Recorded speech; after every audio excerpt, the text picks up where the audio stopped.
Welcome back for the next series of the Vasari capital ship analysis, Vasari all ship analysis. This time we are on the Vulkoras Desolator. This is the siege ship for the faction. It's also a fantastic burst ship for the faction, which we'll get into very quickly.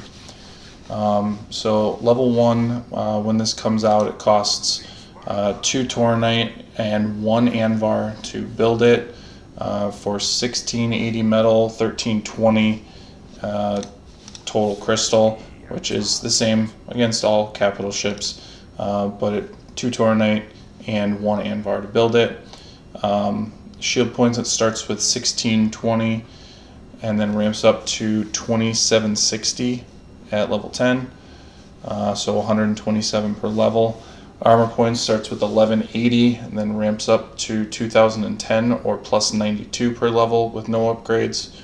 Armor strength of 132 with no upgrades, and hull starts with 2960 and then ramps up to 4745 with 198 extra hull per level with no upgrades. Antimatter of 235 base, and then max speed of 660. It does come with 1 set of bombers, and I did not test it to level 9, but it does get an extra set of strike craft. I believe it was somewhere between the level 4, 5, or 6 range. I missed when it leveled up. On this ship is 2 heavy phase missile launchers, both on either side here. And the weapon arcs are individual, so you'll have 1 arc here for this one on the, what would this be, the right side of the ship. It's got a 180 arc here, and then the other one has this arc right here, and then hits pretty much all areas in front of the ship. It does 34.3 damage per second from each of them, for a total of about 70 damage. Go to my other one because I wanted to show something, and there's none out right now. Let me wait for some missiles to be shot.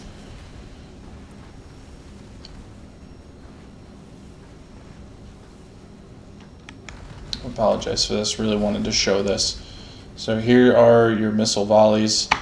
The missiles themselves have 9 hull points, and up at level 8, each of these is doing 77.4 damage per missile. I did a quick count. 1 volley of these missiles from one side is 10 missiles, so you are shooting a total of 20 missiles if they are paired together, and that would be a total of about 1400 damage worth of missiles on 1 volley, and that's the normal attack. That's not even the skill. So this is a high burst damage ship, completely powered up by your phase missiles. It does have 3 beams on it. The beams are secondary but fantastic as well. First one is up top here. You can see it's got a pretty good size arc on it. The other 2 are in the front. This one has the 2 side mount ones kind of overlap in the middle, so you can get all 3 shooting at the same time, but for the most part the main one is the one up top. The other 2 are side mounted and will do a little bit extra damage. Those will do a total of 24 damage per second, and then we have 2 medium wave cannons. Let's see if we can find those. Here's wave 1 here, and then wave 2 on the opposite side, both also forward facing, 5.2 damage per second and 180 pierce. So this is, I would say, our single target burst ship, because all of the damage for the most part is on those 600 pierce heavy phase missiles. For the most part, those are doing true damage to most enemy capital ships, to all frigates and cruisers of the enemy, and then the beams are also going to supplement what you've got here. You do get, I believe it's 0.3 per level Looks like the missiles level up a little quicker. The beams get 0.3 per level, and then the wave cannon looks like it's about 0.2 per level.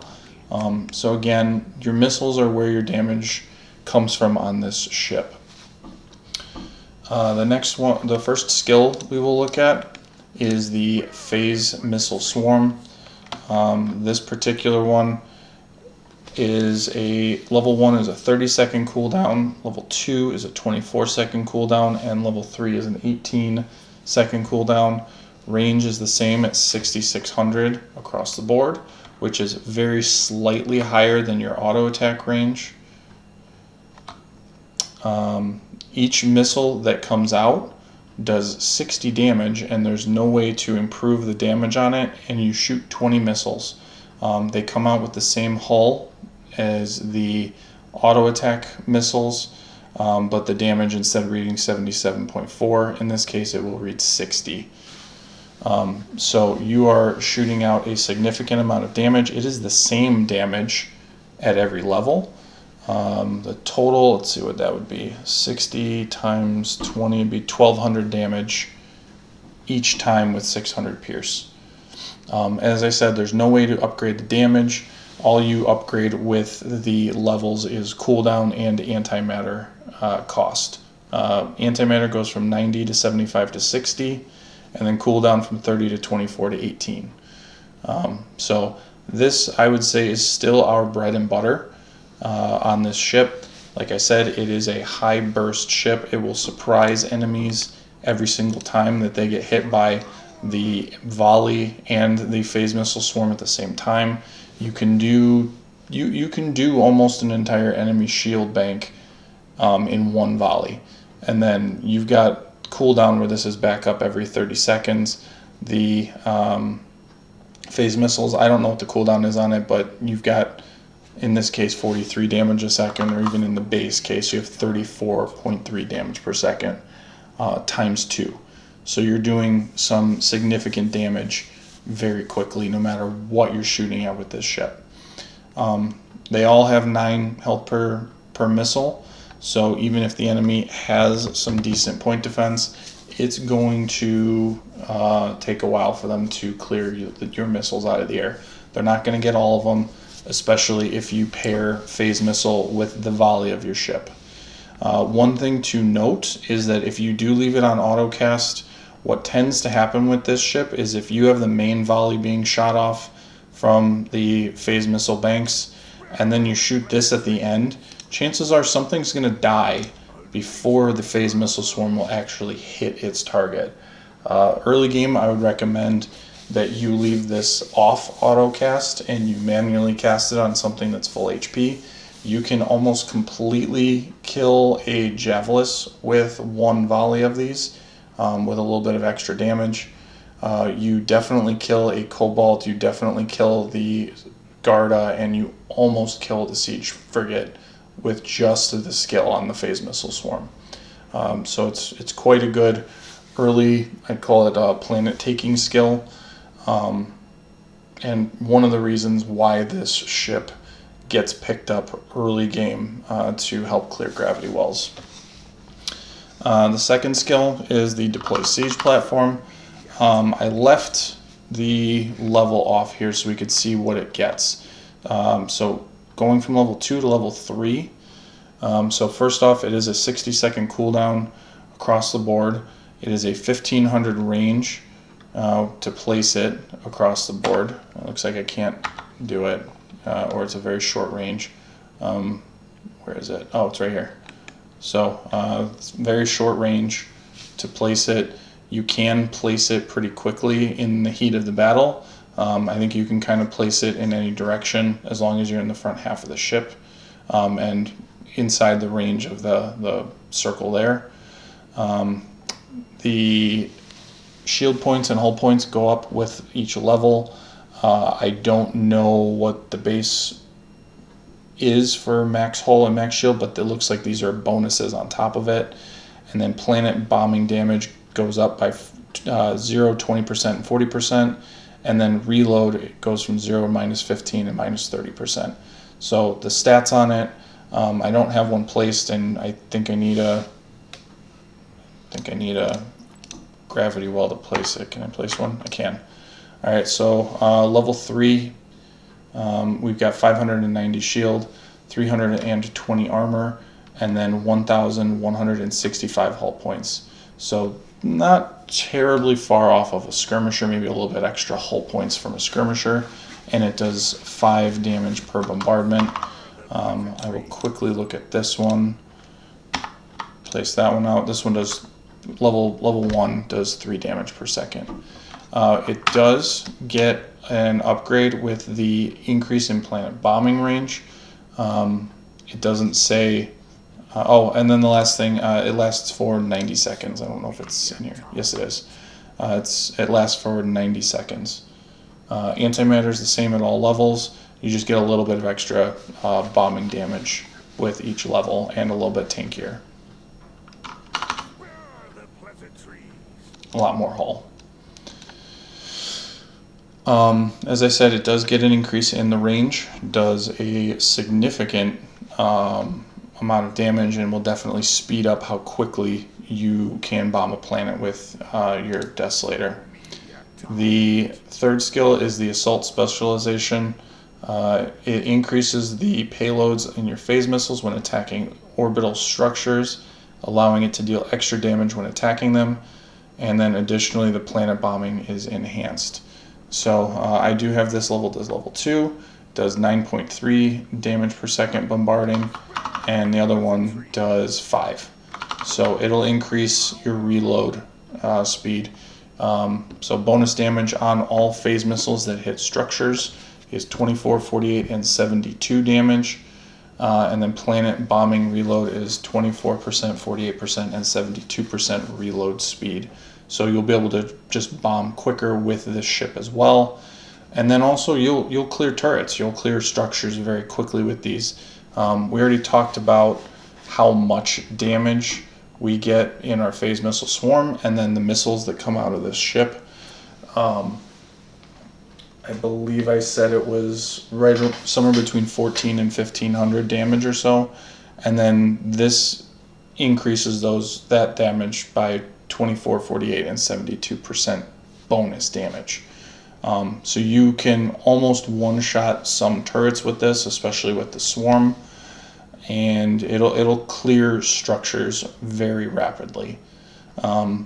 Sometimes we want rapid, sometimes we want slow, especially if we're doing the Tesseract Raiders. The final skill is the Disintegration Beam. 90-second cooldown, 6,600 range, which is roughly the same range as our auto attack.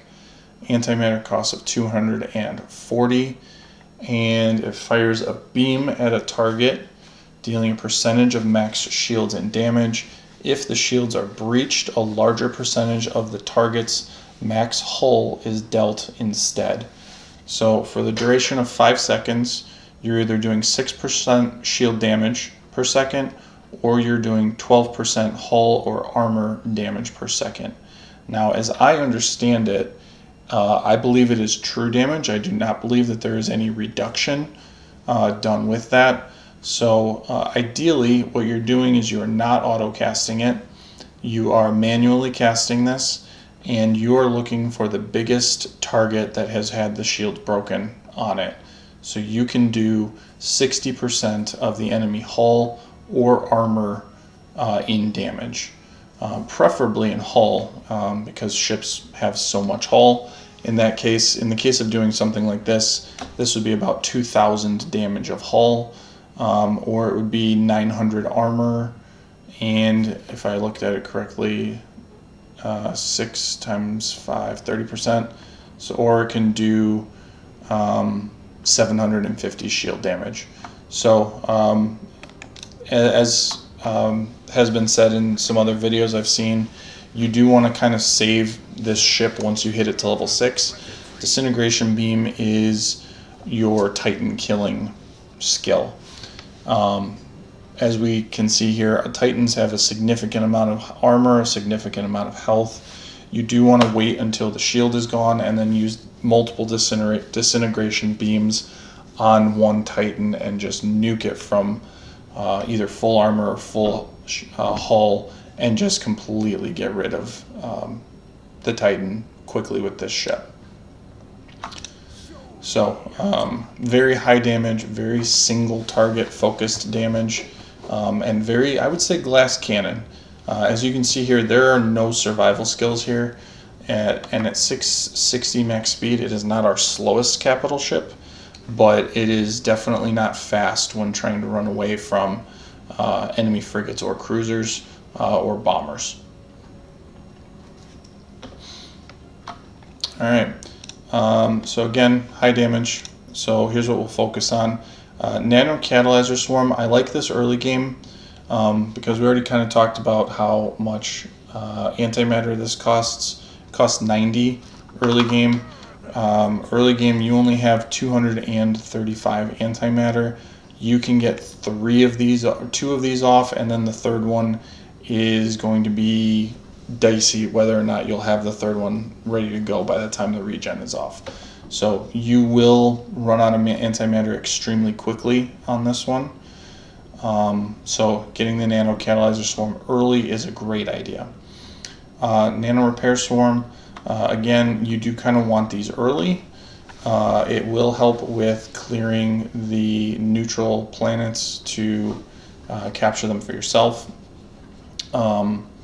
And if you are sending this ship out on its own, it does not have the best clearing speed if you are not paying attention to what it's doing. Again, you would have to manually target phase missiles to clear certain ships quicker, but depending on the gravity well you send it into on its own, you may need this Nano Repair Swarm just to keep it going. Nano Attack Swarm, early game, we like it. It is deceptive how much damage this ship will do unless you've seen it before, but it is shocking that the amount of damage it can do. Having just that little bit extra of Nano Attack Swarm on an enemy ship may push you over the edge, especially if they see it.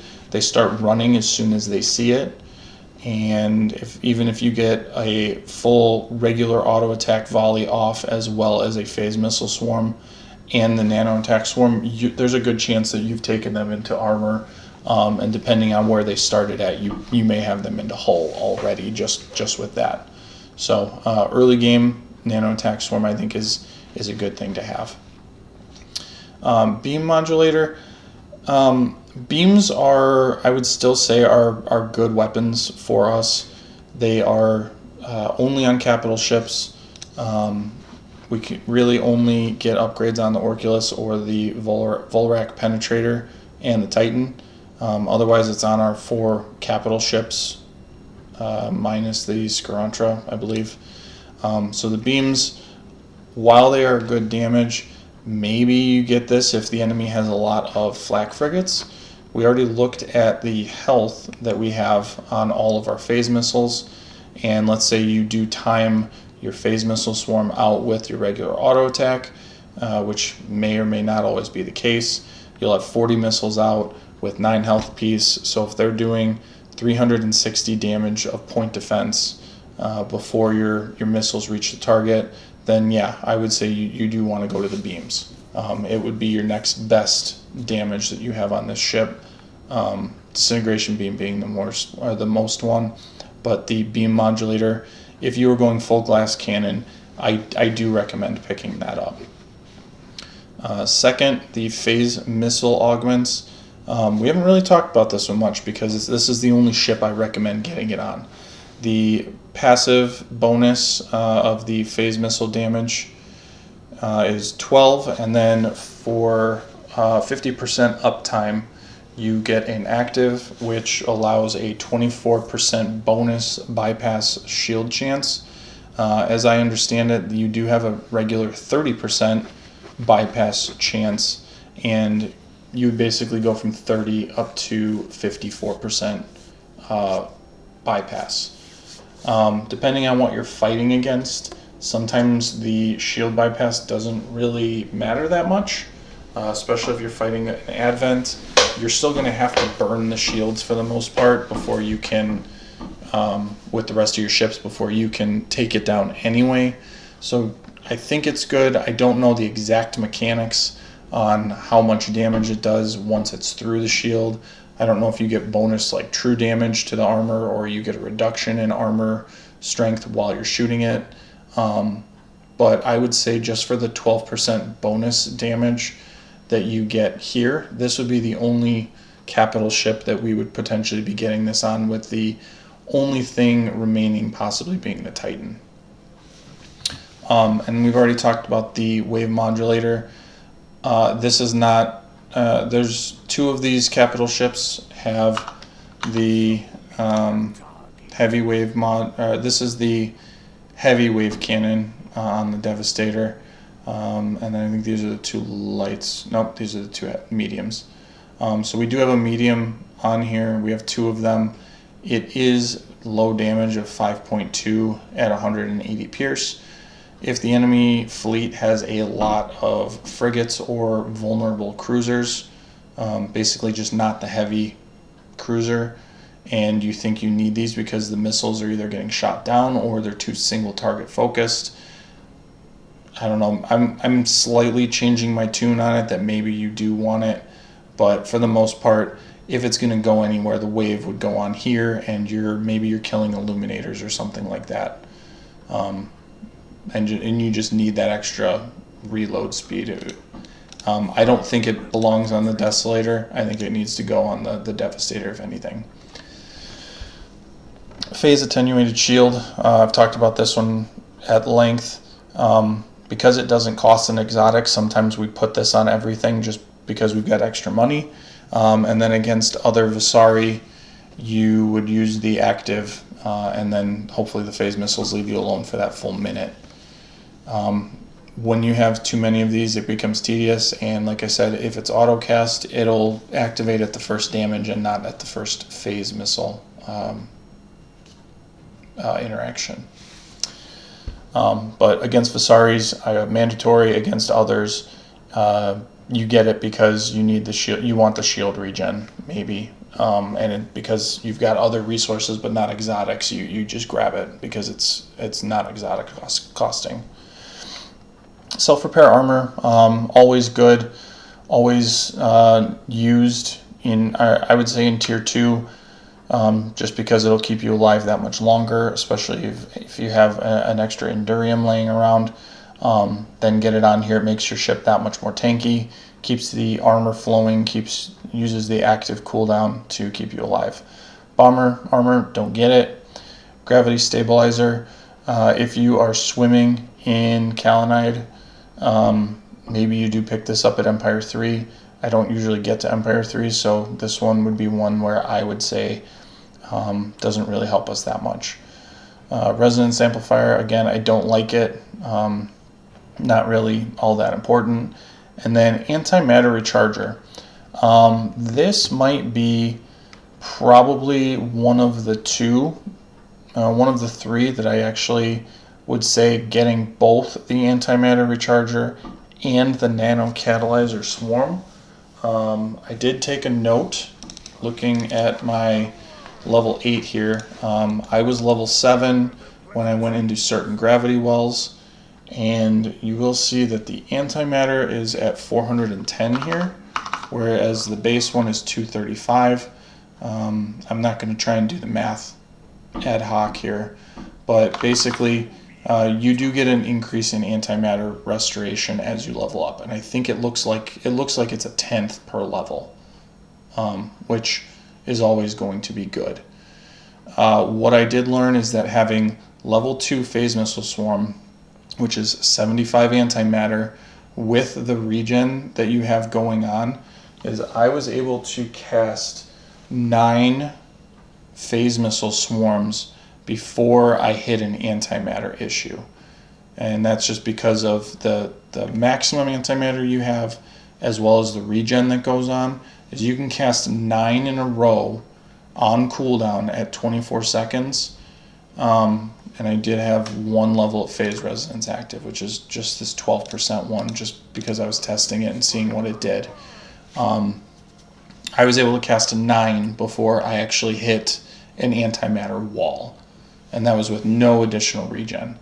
With this on, I could see us potentially having 10 minimum, probably closer to 18, where I would say that this is a great item to have.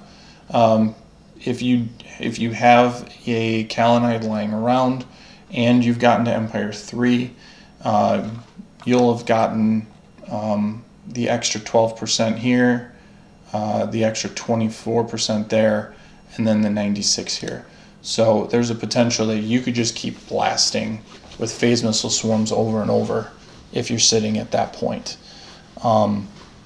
You are probably more worried about a ship dying than you are running out of antimatter at that point, especially because if you're Empire 3, then the enemy is Empire 3, and they have 1,500 supply of ships. This ship does not have any point defense, so if the enemy goes heavy Canrack, heavy Illuminator, heavy Javelus, this ship is extremely vulnerable to point defense and being bursted down by those high Pierce ships. So yes, the antimatter is good if you can get to Empire 3, but again, if you're Empire 3, they're Empire 3, they're probably also Warfare 3 or Warfare 4, and they can quickly burst these ships down. Antimatter is not going to be your problem at that point, especially because you can use this and not use an exotic, because especially if you're that high level, you're going to have enough antimatter running around that I don't think it's going to be a problem. So a good item to have if you think you're going to hold still and keep shooting phase missiles for, I'd say 18 in a row without being interrupted. Mostly I would say this is good against the AI because they don't target correctly. Players will target correctly, and this will be a waste of a blue exotic because you'll get blown up before you can use it. So that's it for ship items. Talk about phase resonance. Level 5 mobility, I've talked about it in the other ones. Level 5 mobility is great if you can find space for 15 of them. As you can see here, 1, 2, 3, 4, 5, 6, 7. I had 7 planets all near my homeworld, where those 7 only had 1 point, so I can't get to 15 with that. To get out, you get 8, 9, 10, 11, 12, 13, 14, 15, and I have a total of, it looks like 10 planets basically to get to that point. So if you have 10 planets, yeah, you can get to this level of mobility. I'm not going to say it's always going to be doable though. If you can get to that point, you've probably killed an enemy and taken over their space, and you're using this to keep your fleet going and pushing to the next people. Combat weapon reload, as I kind of talked about, your phase missiles have a long burst reload time. So any reload time I'd say is a bonus to you here, especially if you can get the weapon reload and bonus damage at Combat 3, which is extremely doable on 6 planets. This and the Devastator are the 2 that will actually severely love that you are getting to this point. So if you can do it, do it. If you can't, it makes sense. Grab 1 point just to get a phase resonance. But this ship in and of itself is going to benefit, I would say, not the most, but second most in utility tree. The Scarantra and the Desolator are the 2 that the further you go up the utility tree, the better damage you are going to do. As I said, the first skill has a 30-second cooldown. Even if with a 30-second cooldown and you getting this ability cooldown, you've just now bumped it from 30 to 20. And it's a, what did I say, 1,200 damage swing from 30 seconds to 20 seconds. Just bumping that up essentially bumps you up from 1,200 damage every 30 seconds to, on average, 1,800 damage every 30 seconds because you'll have multiple cooldowns. So you can get 3 of these shots off in a minute at level 1 instead of 2, And with the other one, let's see, it'd be 24. You go down to, what would that be? 16 seconds. So you would have a 16-second cooldown instead of a 24-second cooldown. So you're just getting that many more out that much quicker. So this ship in particular, I would say the Scarantra carrier in particular, and then the Devastator, the Cordal Devastator, definitely want to be in this point because your cooldowns essentially will overlap on the Devastator. The antimatter cost and the cooldown will keep your stuff alive better with the Scarantra, and then this one will crank out the damage with the Phase Missile Swarm. Not to mention the antimatter reduction that you're going to be losing the ship before you're running out of antimatter at that point, or you're going to actually be running out of antimatter because of how quickly you're shooting those off. Trying to think what else. Empire Research, I would say this is probably one of the two ships where max antimatter and the little bit of regen you get here matter. If you get to tier 2, you pick it up. Sometimes I don't even get to tier 3 in the games because I'm not very good, and I'm usually dead before I get to tier 3. So if you get to tier 3, grab it, and then contemplate whether or not your ship is going to live long enough to use the recharger. We've talked about the phase drives and the friendly telemetry before. Good all the time if you can get it. And then grabbing the next level of resonance duration at Empire 3 if you're still going at that point. And then weapon research. Beams, you want to kind of be along for the ride on this one. If you're going full glass cannon, yeah, you'll grab this. But because you're going to get a flat 24%, which in this case is going to be 2.5, so you get up to 12, almost 13 damage per second on the 3 beams.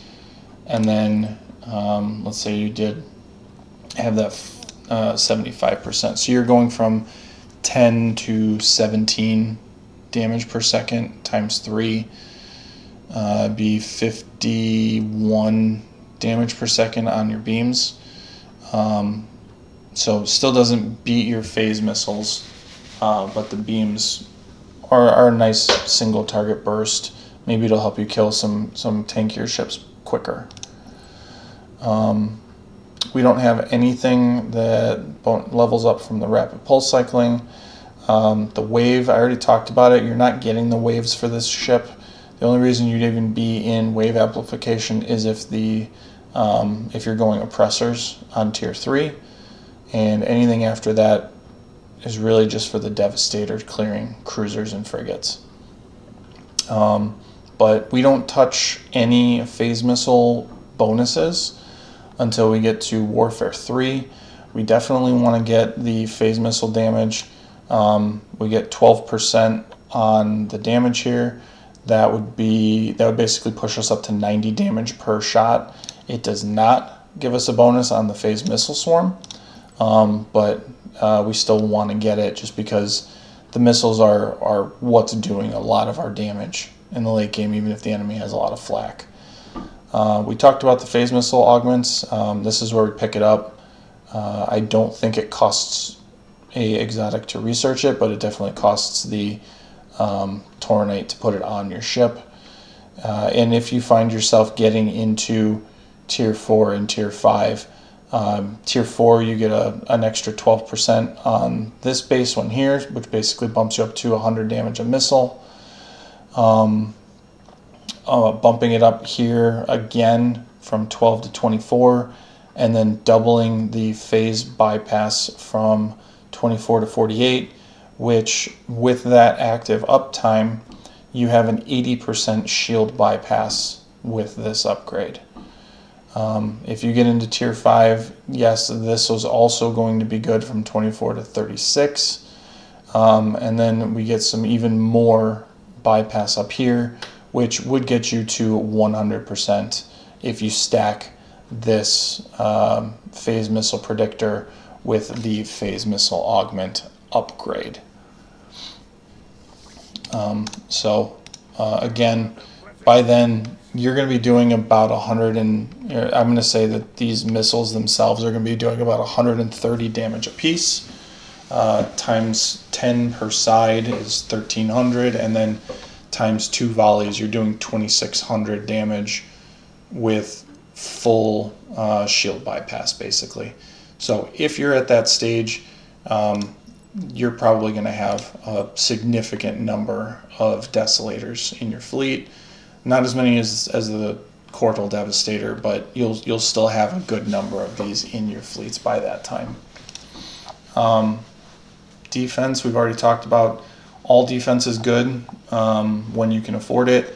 Prioritize the defense over the damage, but once you're posturing for fights, definitely make sure you have your damage, especially if you have lots of things that are using whatever that particular weapon upgrade is, because let's say you've got 100 skirmishers, that getting from 18 to 30, getting that extra 12% for all 100 is a significant boost. So same thing applies with phase missiles. If you are heavy Canrec, which depending on what you're fighting against, you may or may not have it. I would say against tech, you're probably not going to build too many of these. Against Vasari, you shouldn't be building these because it should be all defensor, and then eventually you're going to go all oppressor after you get past the defensor point, because these can actually keep up with the wave targeting and the servos that comes with it. So you're going to be in defensors the entire time, and then all the way up to oppressors the entire time. So none of those really overlap with your Desolator. And I think that's pretty much it.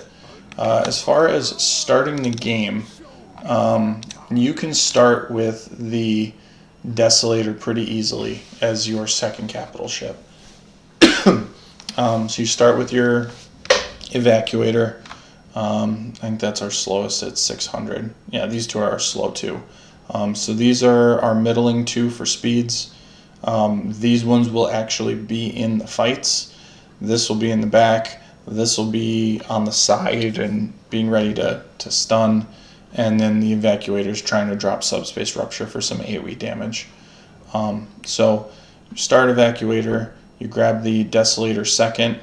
I would say it's one of these two second almost always. Sometimes you'll get the Scarantra second because you want to have the levels in the carrier. But if you do go with the Desolator, it leaves you open to both the Marauder and the Scarantra carrier.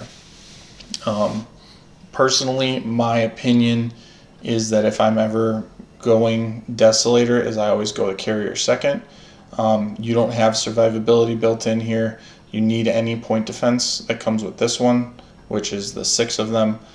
The speed would be nice, and maybe the phase out would be nice here, but I don't. The Marauder is a support ship. Again, in the last video, I basically mentioned I'm not even touching that ship until I touch second generation crews. So what I like to do is I go Evacuator, Desolator, grab the Colony Seed Nanites, and then go in a secondary direction from my Evacuator. And then the Scarantra comes out pretty quickly after that. What you can do is, because this costs 2 Tornite, this doesn't cost any Anvar, this costs 2 Anvars. What you'll notice is that you will be 1 Anvar short of being able to grab a second Evacuator. If you are going Cortal 4th, you would need basically to grab all of the exotics from surveying, or you have to have plunked down the orbital extractor.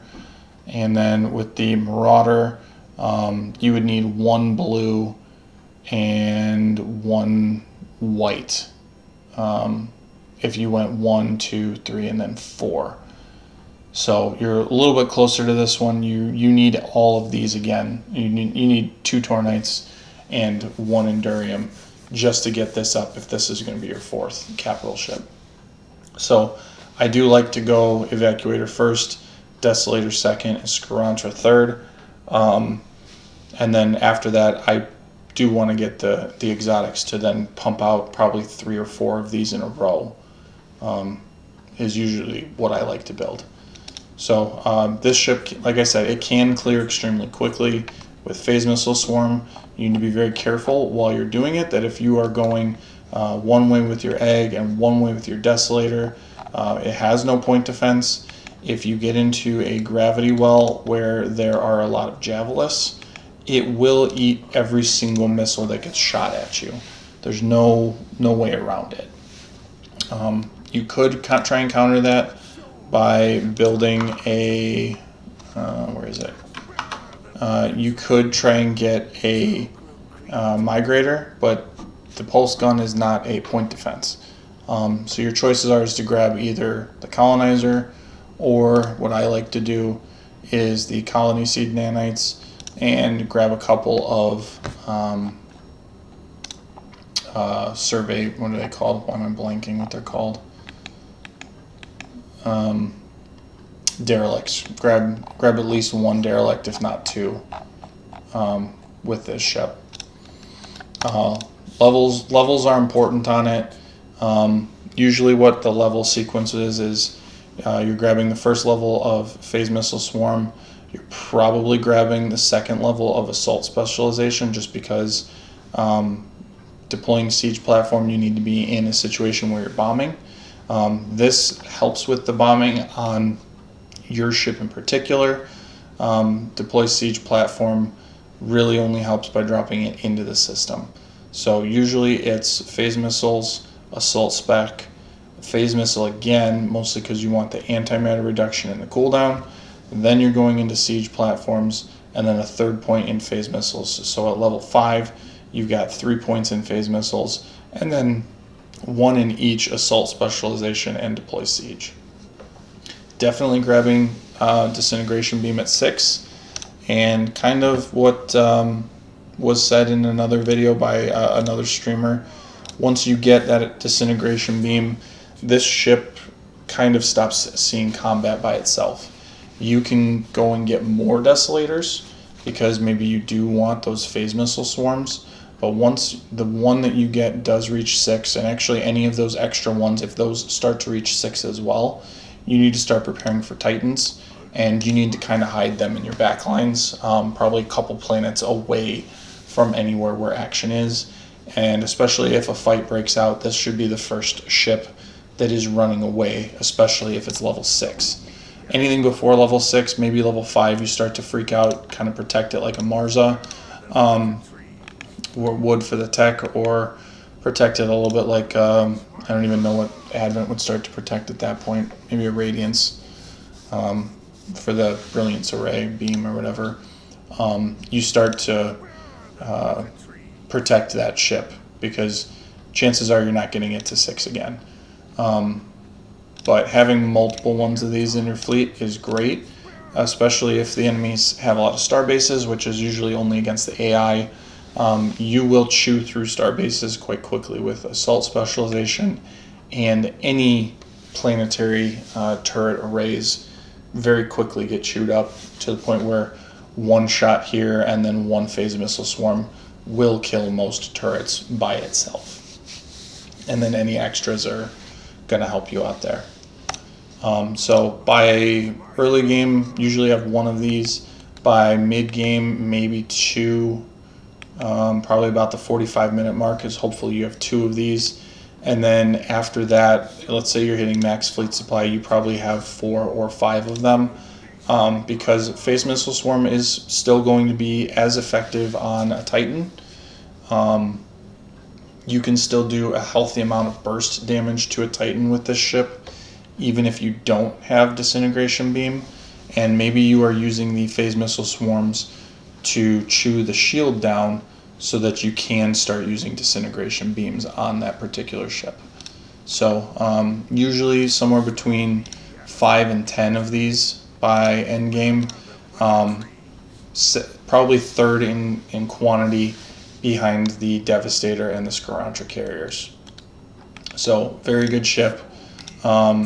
Definitely one of the backbones of our fleet. Definitely something to look at in the early game, and then something to manage to continue to work on, work levels on. That's all I've got for this one. Synergy-wise, the Scarantra carrier is going to keep this alive just like it does everything else. If it does start to get targeted heavily by other missiles, grab the Marauder, use phase out on this, and hopefully get some missiles to miss through it. Phase out again with shield burst, especially for our faction. To keep you alive is to buy you time to get your shield burst if this is taking significant damage. It is fairly squishy, even with levels, even with upgrades. This is one of the squishier ships that we have on our lighter side, I believe. Let's see. So this has 1620, 1180. 1620, 1180. So we've got more armor than the Devastator does, but less shield. We've got more armor than the Evacuator and more shield. We've got more of everything than the Scarantra. So maybe we are tankier than I give us credit for, but we just don't have the shield regen like the Devastator does. So pretty healthy on shields, pretty healthy on armor, and then hull looks like, other than actually it's fourth in hull for us, with the only thing that's being squishier on hull is the Marauder. The rest of these are all much higher than us. So very good ship, very much helps with our sieging, and I would say if you don't pick it up within the first 2 or 3 capital ships, definitely required fourth. If you do go Evacuator and then Devastator and Marauder, I would say you're fighting for these two. You want both of them as quick as you can, but getting one of these in the mix, at the very least fourth, I would say is critical to our success as a Vasari race. So that's what I've got on this one. Hopefully you guys, I look forward to your feedback below. And next time I think we will be doing the Titan, the one thing I have probably the least experience with. So thank you, and see you next time.